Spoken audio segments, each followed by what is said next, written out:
గతంలో అంటే ఇంతకుముందు ఆల్రెడీ కట్టినటువంటి ఇల్లు ఏవైనా ఉన్నా వాటిల్ని ఎటువంటి పరిస్థితుల్లో హైడ్రా టచ్ చేయదు. కానీ ఇక మీద అంటే హైడ్రా ఫామ్ అయింది జూలైలో.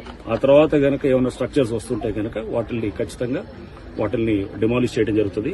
చెరువు ఎఫ్టీఎల్లోకి వచ్చి కడుతున్నటువంటివి కానీ ఇప్పుడు ఏదైతే గనక ఆల్రెడీ పర్మిషన్ లేకుండా ఉన్నటువంటి గతంలో పర్మిషన్ తీసుకుని ఏమన్నా పాత డేట్స్ తోటి కడుతుంటే గనక ఓకే, దట్ ఈస్ యాక్సెప్టెడ్. కానీ బట్ ఇప్పుడు పర్మిషన్ లేకుండా వచ్చేటువంటి ఇక్కడ పర్మిషన్స్ కూడా ఇక మీద అంటే హైడ్రా ఫార్మేషన్ తర్వాత వచ్చే పర్మిషన్స్ కూడా అది వస్తే కూడా దాని మీద కూడా మేము చెక్ చేస్తాం.